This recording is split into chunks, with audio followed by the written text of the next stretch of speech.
At so ayan, hi guys, welcome back sa channel natin. At eto ay tignan naman natin etong sinasabing kamatayan naman ni Kizaru. So grabe, pinapatay kaagad nila si Kizaru. But anyways, ay tignan nga natin kung ano yung mga pinagbasihan nila dyan. Pero bago tayo magsimula, ay kung bago ka pa lang sa channel natin, ay huwag mo kalimutan mag-subscribe at pakipindot na rin si notification bell para ma-update ka every time na meron tayong bagong upload. So yun lang naman po, at ulit ay huwag na nga natin patagalin pa, simulan na natin yan.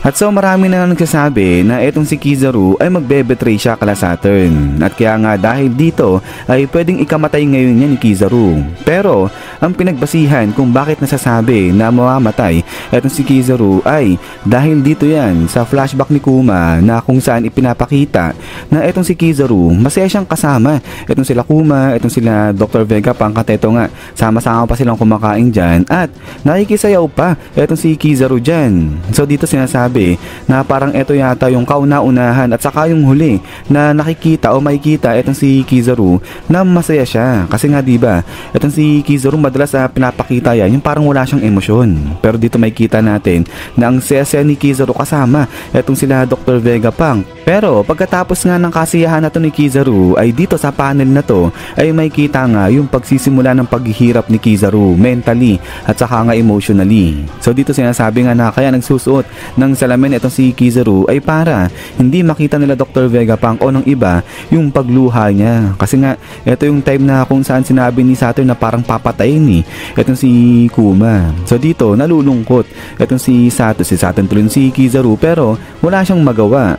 At sa mga nakalipas na chapter nga ay ganito rin ipinapakita na ni Oda paunti-unti na etong si Kizaru nagkakaroon nga siya ng emotional conflict kung tawagin. So dahil nga yun kasi nahihirapan siyang sumunod sa ipinag-uutos ni Saturn na patayin o saktan etong mga kaibigan niya. Pero hindi lang si Kizaru nga raw yung nakaka-experience ng ganyan na emotional conflict, at dito kinukumpara ngayon siya kay Garp. So ito naman yung sa time na kung saan etong si Ace nga ay papatay na dyan sa may Marineford. So dito ay wala nga ring magawa etong si Garp, di niya mapagtanggol o mailigtas etong si Ace kasi nga sinusunod niya yung tungkulin niya bilang isang marine. So mamaya makikita natin yung connection sa nangyayari dito kay Garp dyan kay Kizaru, kasi ngayon kay Kizaru na nangyayari yan eh. Pero hindi pa nga raw dito natatapos etong parallel ng dalawa na to, kasi nga kung babalikan etong sa time na ililigtas ni Garp etong sila Kobe, yung galawan dito at saka yung salitaan ni Garp ay halos pares nga raw yan sa nangyayari ngayon dito sa ginagawa ni Kizaru. At so dito nga kung babalikan yung mga salitaan at saka yung kilos ni Garp nung ililigtas niya na etong sila Kobe, ay may kita nga dyan na talagang handang-handa na eto si Garp na isakripisyo yung buhay niya para iligtas lang etong mga kasama niya etong sila Kobe. At so ngayon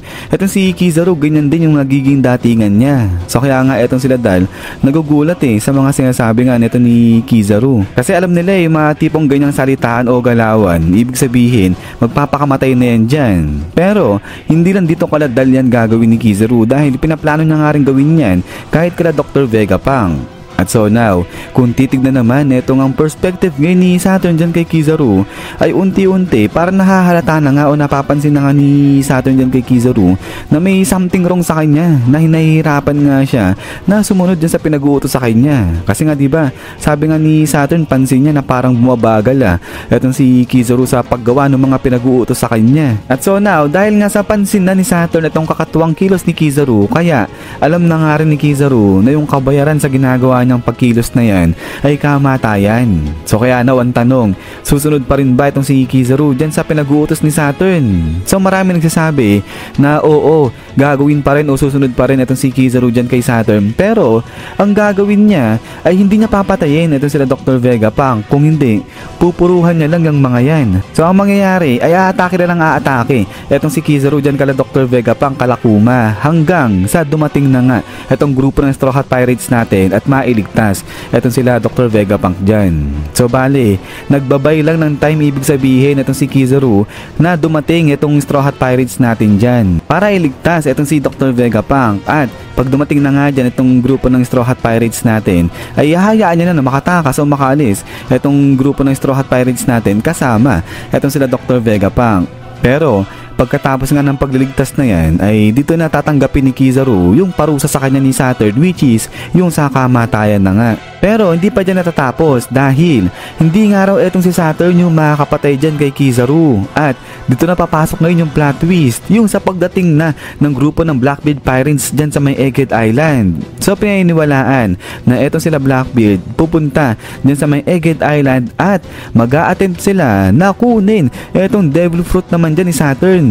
So bali ang mangyayari niyan habang nagkakagulo dyan sa may Egghead Island, etong sila Blackbeard tatargetin nila etong si Saturn na. Pero hindi lang si Saturn yung tatargetin nila, kung hindi kukunin din nila etong sila Dr. Vegapunk, etong sila Kuma. So para kunin din yung Devil Fruit ng mga yan. Pero dito na nga papasok ngayon etong si Kizaru dahil hindi niya nga hahayaan na makuha lang basta-basta ng grupo nila Blackbeard etong si Dr. Vegapunk at etong si Kuma ngayon. So eto na ngayon si Kizaru na yung haharap dito kay Blackbeard. Pero sa pagharap ng dalawa na to ay papasok pa nga dyan etong nangyari muna sa laban ni Blackbeard at saka nga ni Ace. At so dito nabanggit nga ni Blackbeard kay Ace yung patungkol sa kapangyarihan niya, which is yung darkness. At etong darkness ng araw na to, isa yung gravitation na kung saan hinihigop niyan lahat ng nasa paligid niya. So parang black hole yung datingan niyan. At kahit nga raw yung liwanag hindi makakatakas dyan. So ang ibig sabihin, kakainin lang ng darkness ni Blackbeard etong ilaw o kapangyarihan ni Kizaru. So ito medyo matindi-tindi. Kapag ito talaga yung nangyari, sa tingin ko medyo magandang laban yan. Talagang kala mo pinagtugma darkness laban dyan sa liwanag. But anyways, ay sa paglalaban nga ng dalawa na to, ay dito na papasok ulit sa alaala ni Kizaru etong mga happy moments nila nung magkakasama pa nga sila nila Dr. Vegapunk at saka nila Kuma. Pero eto na nga rin yung time na kung saan ay mapapatay ni Blackbeard etong si Kizaru. So dito kasi saktong-sakto yung mga salitaan ni Blackbeard na kahit nga raw yung liwanag hindi makakatakas dyan sa darkness niya. So not sure kung dati pa man din ay binibigyan na tayo ng hint ni Oda na paglalabanin niya etong dalawa, si Kizaru at saka nga si Blackbeard, na sila nga yung may hawak na light at saka ng darkness na Devil Fruit. Tapos yun nga, matatalo yung light. But then ay pagkatapos niyan, is yan guys, so hanggang dito lang itong video natin na to. At so ayan, kayo ba yung masasabi niyo patungkol dito sa sinasabi na ikamamatay o mamamatay itong si Kizaru? So kayo ba ay naglilin o nag-a-agree dito sa theory na to? So pa-comment lang dyan guys sa baba kung ano man yung mga idea niyo patungkol dito. Pero ako sa tingin ko magandang laban yan na light versus darkness. So tignan natin kung sino yung mas malakas o mananalo sa dalawa na to. Pero yun nga guys, ay ulit ay maraming salamat sa panonood dito kay One Piece natin. So kung matripan nyo pala, huwag nyo kalimutan mag-iwan ng like. So yun lang naman, at ulit ay lagi mag-ingat. God bless nyo lahat at kita-kits tayo ulit.